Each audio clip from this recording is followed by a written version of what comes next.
Okay.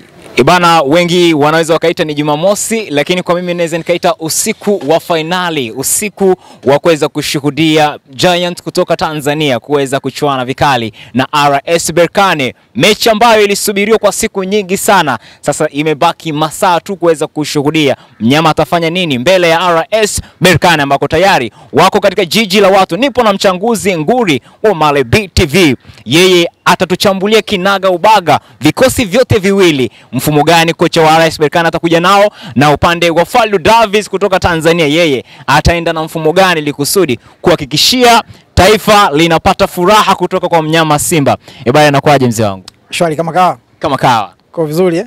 Ibana, niko vizuri, ni Jumamosi, masaa yamebaki machache. Simba dhidi ya RS Berkane.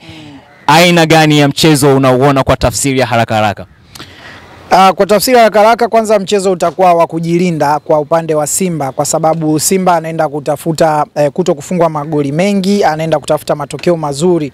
Matokeo mazuri kama ambavyo Simba wenyewe wamekuwa wanasema, 1-0 kwake ni matokeo mazuri. Ikitokea amepoteza 1-0, ikitokea amepoteza 2-1 ni matokeo mazuri, ama ikitokea amepata sare 0-0 ama 1-1 kwake ni matokeo mazuri. Simba anaenda kutafuta matokeo mazuri ya idadi ndogo ya magoli, ya kuruhusu idadi ndogo ya magoli katika mchezo wa kwanza, ili katika mchezo wa pili apate kuja kumaliza mechi Dar es Salaam. Kwa hiyo itakuwa ni mechi ambayo Simba kwanza watajilinda.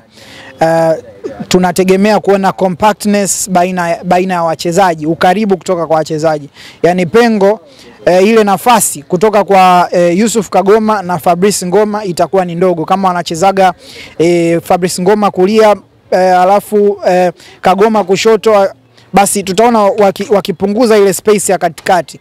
Tunaweza tukamwona Jean Charles huwa akiwa hapandi sana mbele, akiwa amerudi sasa katika eneo la kujilinda. Mara nyingi wako nyuma ya mpira, watu 9, watu 10 nyuma ya mpira.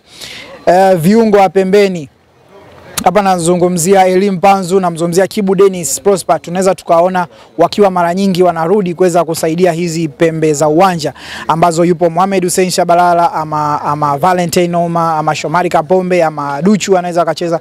Kwa hiyo compactness katika timu ya Simba watabana zile nafasi ili kuweza kuwanyima RS Berkane nafasi ya kupiga pasi katika eneo lao, na wao watakuwa wanashambulia kwa mithili ya counter attacks, yani wananyonya mashambulizi alafu wanaachia kwa namna kwamba wanakaa nyuma, watapopata mpira basi ni kushambulia kwa kasi haraka, pasi chache kuweza kufika golini kwa RS Berkane.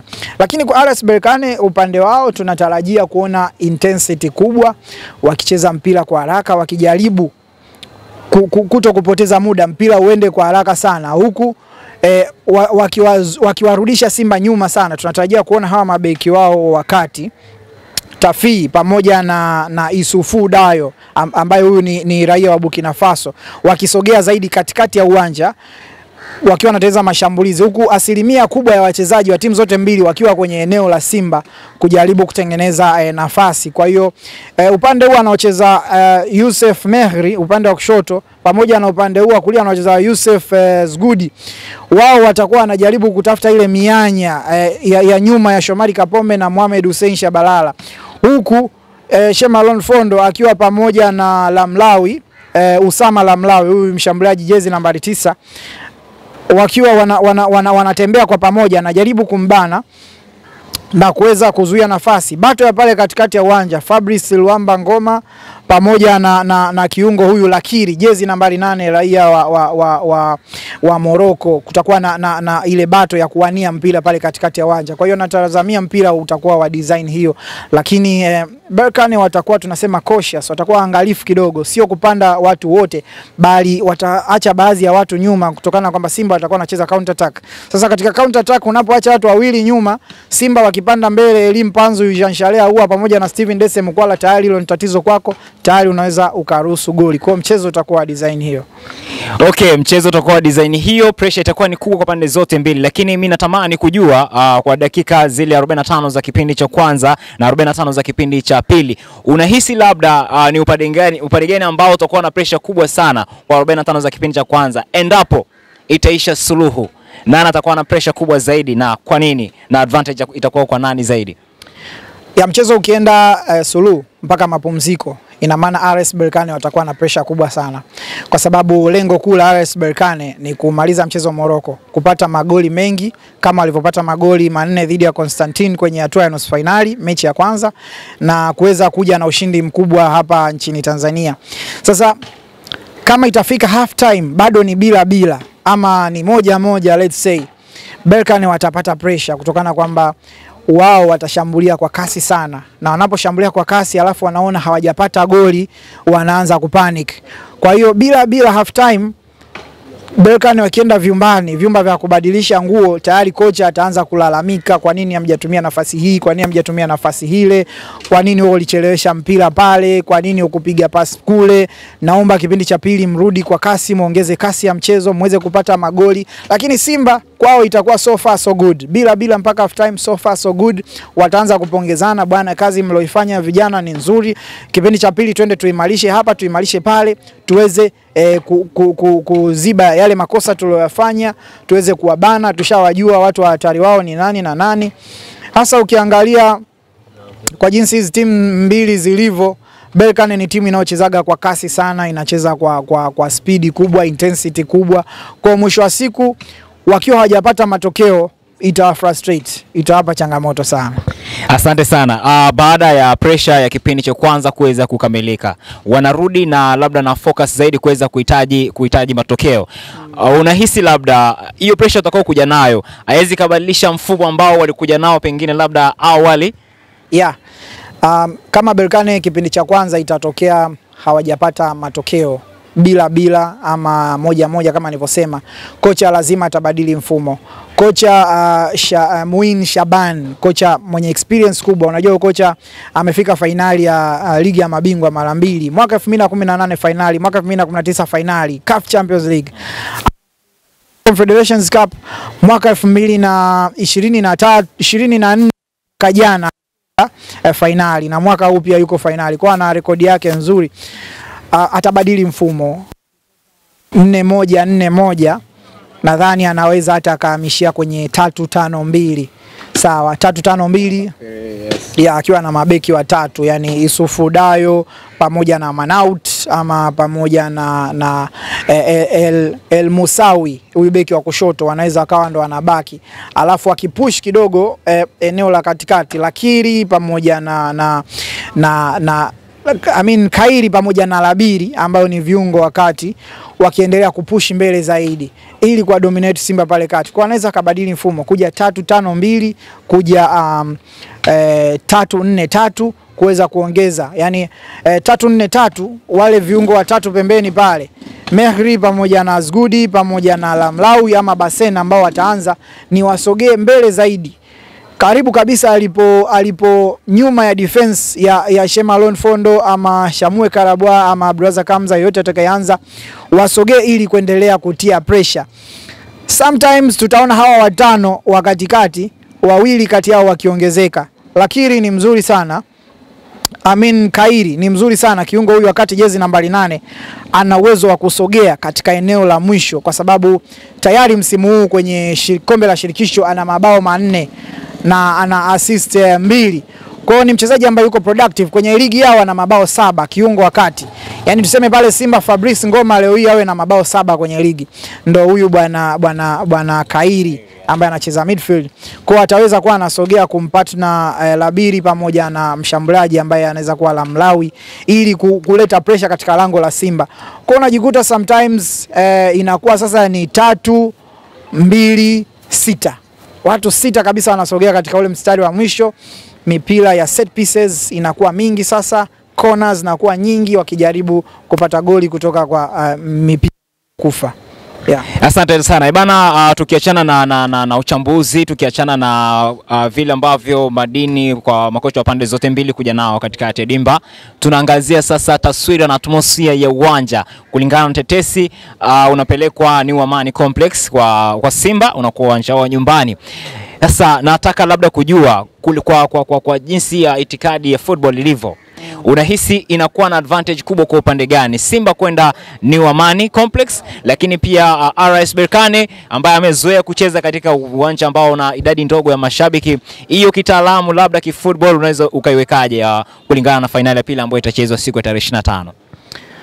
Ya kwanza, uwanja wa Amani Complex ni uwanja ambao Simba wenyewe baadhi ya mashabiki wamekuwa wanasema kwamba ni uwanja ambao hauna advantage kubwa sana kwao. Mechi dhidi ya Stellenbosch tuliona Simba walishinda kwa bao 1-0. Hawakuwa na mechi nzuri sana. Walikuwa na chances, Jean Charles Ahoua alikosa chance ya wazi, lakini hawakucheza kama wanavyocheza kwa Mkapa. Kwa hiyo Simba kucheza New Amani Complex sio faida kwao, inakuwa ni hasara kwa sababu Simba wameuzoea uwanja wa Mkapa. Uwanja wa Mkapa ni uwanja wao, wanasema ni machinjio. Sio Simba tu, hata Yanga ukiachana na msimu huu ambao Yanga labda amefungwa na Al Hilal mechi ya kwanza kwenye ligi ya mabingwa na ametoka sare na MC Alger mechi ya mwisho, lakini msimu uliopita Yanga wenyewe pia uwanja wa Mkapa umekuwa ni uwanja ambao ni machinjio. Vibe la mashabiki 60,000 uwanjani, uwanja wapinzani wanapokutana na ile crowd ya watu inawachanganya, makelele yale inawasaidia Simba na Yanga kupata matokeo. Kwa Simba naye amekuwa akisaidiwa na lile vibe la uwanja wa Mkapa na kuuzoea uwanja wa Mkapa. Tunasema mashabiki ni mchezaji wa 12. Unapokuwa na mchezaji wako wa 12 ambaye ni mashabiki wako vizuri, wako na vibe, wanakusupport, inakupa influence. Mimi natumia mfano mzuri sana wa hili jambo ambapo Ivory Coast alikuwa mwenyeji wa kombe la AFCON kombe lililopita. Ivory Coast simply hakuwa na timu nzuri uwanjani, lakini kutokana na ule wenyeji na idadi ya watu uwanjani ilimsaidia sana Ivory Coast kuweza kuja kuwa bingwa wa AFCON. Tumeona Ivory Coast mechi mbili za kwanza anapoteza, anapata matokeo mabaya sana, anafungwa mpaka na wale nadhani kama sikoseni Cabo Verde goli 4-0, lakini akaja kupita kama best loser, akaingia robo, akashinda, nusu akashinda, mpaka finali akashinda, akaifunga Super Eagles ya Nigeria, timu nzuri. Kwa hiyo Simba kuto kucheza kwa Mkapa itakuwa ni pengo kubwa sana kwao. Naombea sana, najua bado wamesema taarifa itatoka, bado mazungumzo yanaendelea. Viongozi wa Simba naamini sasa hivi wanawasiliana na viongozi wa CAF. Tumeona taarifa mbalimbali kwamba Mo Dewji amempigia rais wa CAF bwana Patrice Motsepe na wanaongea kuhusu hili swala. Simba wanataka wahakikishe mechi inachezwa kwa Mkapa, na kuchezwa kwa Mkapa itakuwa ni advantage pia hata kwa Watanzania wengi ambao wanatamani kuona mchezo huu. Amani Complex inabeba mashabiki 15,000, lakini uwanja wa Mkapa unabeba mashabiki 60,000. 60,000 inakuwa idadi kubwa watu wanaweza kuingia uwanjani na kuweza kushuhudia mchezo huu. Lakini unapoipeleka mechi Amani Complex ya watu 15,000, kwanza logistics, usafiri kutoka huku bara kwenda visiwani pia kidogo ni changamoto, maboti kidogo yako limited, lakini pia uwanja watu 15,000 ina maana hautapata watu wengi. Kwa hiyo ni bora mechi itakuwa vizuri kwa sisi kama Watanzania, mechi ikachezwa hapa uwanja wa Benjamin Mkapa, na itakuwa nafasi nzuri kwa watu wengi kutazama, na nafasi nzuri hata kwa Simba ambao umekuwa ni uwanja wao wa kufanyia wanaita machinjio, wenyewe wanakuambia kwa Mkapa atoki mtu pale. Yeah, sure. Bana, huo ni uchambuzi uliotukuka, ni uchambuzi ambao umezingatia vigezo na masharti. Nikisema kwamba una lebo ya TBS basi inakuwa sikosei. RS Berkane imechambuliwa vikali, lakini Simba pia imechambuliwa vikali, lakini tumeangazia katika anga za pichi, nikiwa na maanisha uwanja wa kuweza kufanya huduma ya football. Ikiwa ni Tanzania basi faida itakuwa kwa mnyama Simba kulingana na atmosphere ya mashabiki watakao kuwepo, idadi ya namba kubwa.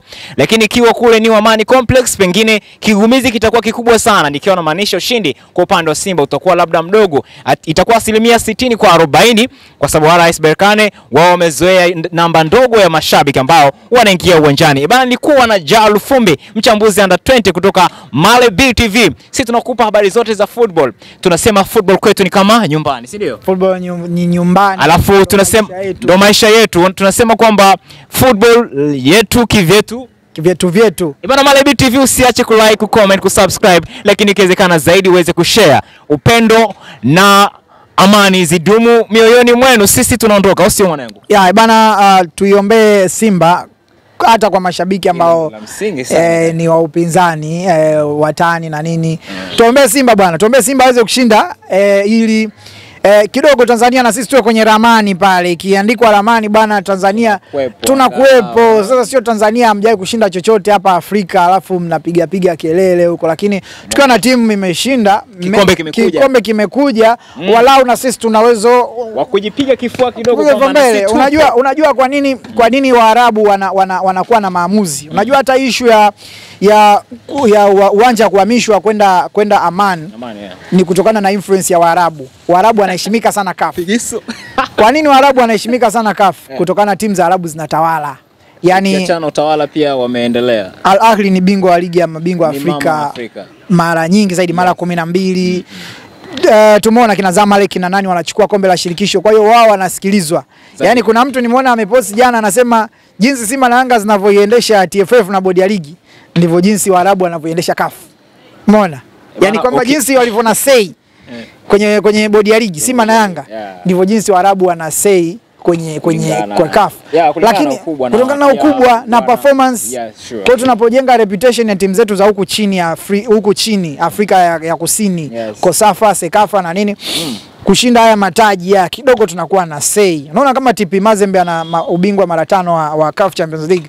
Kidogo hata kwenye CAF pale ana say, akiamua jambo lake kwa sababu ana history tayari. Kwa hizo timu zetu zikiwa zinashinda haya mataji pia nao wanakuwa na say, wanakuwa na nguvu katika CAF. Kidogo inaonekana na wewe ni mtu. Sasa hujawahi kushinda Confederation, hujawahi kushinda ligi ya mabingwa, utawaambia nini bana?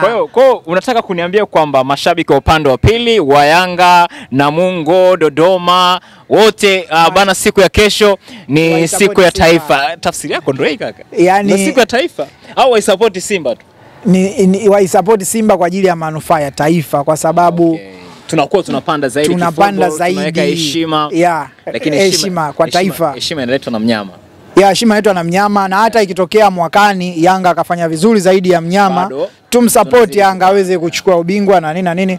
Tunaweka jina letu katika ramani ya soka la Afrika. Tunakuwa tunajulikana pia na sisi bana, kama inavyoendelea hapa kwamba mara upelekwe huku mara huku, sitofahamu inakuwa ni nyingi. Tafsiri yake ni kwamba ni udogo katika football, sio? Lakini kitokea mnyama akaweza kuleta kikombe Tanzania, bana inakuwa ni furaha kwa pande zote, si ndio maana yake? Na kikubwa zaidi CAF ataiangalia zaidi Tanzania kwamba kuna magiants wawili ambao wanazidi kututumua na kupandisha bendera ya nchi juu kabisa, si ndio? Bana sure. Majira 4 kamili usikose kukaa karibu na kisimbuzi chako. Endelea kufuatilia. Wewe anza mwanzo majira 3:30 pale. Endelea kushuhudia nana anafanyaje, lakini tushangilie Simba na tuweze kuiombea iweze kushinda mchezo wa kesho. Inakuwa ni faida kubwa sana akipata matokeo ambayo kidogo yatampa nguvu ya kuweza kushinda siku ya tarehe 25. Au sio mwanangu? Anahitaji matokeo mazuri mechi ya kwanza ili aweze kupata nguvu. Sababu kama nilivyosema awali, Simba akifungwa 1, akidraw, akifungwa 2-1, akija atakuwa na imani sana hapa kwa Mkapa. Lakini ikitokea amepigwa 4-5 hapa hatakuwa na nguvu ya kuweza kupindua matokeo. Sawa mwanangu. Bana mimi nashukuru sana. Mimi nilikuwa nazungumza ni Vox Lema Golden Voice. Ukipenda niite semaji la mtani, nilikuwa na Jalo Fumbi, mchambuzi under 20. Lakini nyuma kamera yuko Malekela, mmoja kati ya wataalamu ambao wanazingatia engo zaidi. Male BTV tunasema kwamba football kwetu ni nyumbani. Alafu tunasema football yetu kivyetu. Bana tunaondoka, tunakupenda kichizi yani.